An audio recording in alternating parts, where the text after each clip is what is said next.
Огромна материјална штета, поплавени домови, уништени земјоделски земјишта. Бројни семејства останаа без кров над главата и основни средства за екзистенција. Тоа е епилогот од интензивните врнежи од дожд и поплавите кои изминативе неколку седмици ја зафатија нашата земја. А додека се проценува висината на материјалната штета, група млади презема иницијатива за помош на жителите од поплавените подрачја. Храна, средства за хигиена, облека. Бесплатниот железнички превоз кој им е на располагање на младите до 27 години, а чија цел е запознавање на Македонија, третиот викенд од февруари беше искористен за патување со цел да се достави помош на настраданите во поплавите. Возот на солидарноста, како што е именувана акцијата, беше на помош во Пелагониско. Ние сме една дружина на млади луѓе која што сме големи влюбеници во убавините, во историјата, во културата, во се она пошто е Македонија единствена, затоа и се нарековме единствена Македонија, при што ја користиме секоја можна прилика да шетаме, да планинариме, да истражуваме и да уживаме во Македонија, поттикнати од нашата одговорност кон средината во која што живееме и сочувствувајќи со нашите граѓани кои се во навистина тешка и незавидна положба, се решивме овој трет викенд кога имаме бесплатен железнички превоз да собереме помош и да ја доставиме до нашите сограѓани. Се собира најнеопходни средства за хигиена, исхрана, се собра 8 пакети, околу 50 на литра вода, 7 ранци, значи исто така нашите најблиски пријатели, семејства, исто и 2 црковни храма од Скопје донира, значи зејтин,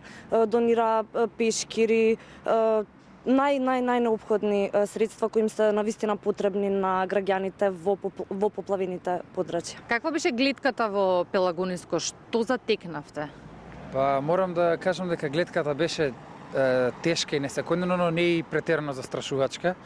Ги затекнавме мештаните на селото Вашарејца, како расчистува и ги обработува своите имоти. Водата беше повлечена, меѓутоа имаше значајни остатоци од водата по зидовите, бидејќи знаеме дека ќе се топат снеговите и ќе престојат дождови, така што овие краишта може да бидат повторно поплавени, затоа е еден апел, најпотребни им се гумени чизми и останата санитарна опрема за такви услови, па затоа ние во нашите наредни вакви акции за помош ќе се обидеме тоа да го доставиме и до целата јавност упатуваме повик доколку е можно таа да помогне. Оваа група млади собрани под името Единствена Македонија во текот на 2 недели собираше најразновидна помош од граѓаните кои сакаа да помогнат. По доставувањето на помошта, како што вообичаено прават на прошетките за запознавање на нашата земја, со домакините и мештаните од Пелагониско ја посетија старата селска црква Свети Ѓорги, со фреско живопис кој датира од средината на 19 век. Возот на солидарност не запира, а младите со апел. Хуманоста се покажува само на дело.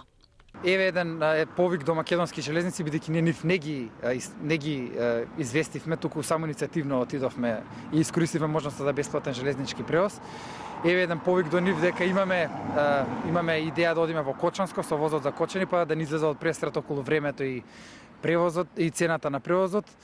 И како последно би било секако во Повардарието, во Демир Капија и во Градско и Гевгелиско, каде што исто така поминува железничката пруга. Кога ќе се оди за Кочани за информација за гледачите кои што сакаат да донесат помош? Па ние најпрвин ќе бидеме ќе стапиме во контакт со македонски железници и веројатно идниот викенд, тоа би било некаде околу 8 или 9 март, ќе се обидеме да отидеме во Кочанско. Доколку немаме можност да отидеме во Кочанско, најверојатно ќе одиме во Градско или во Гевгелиско.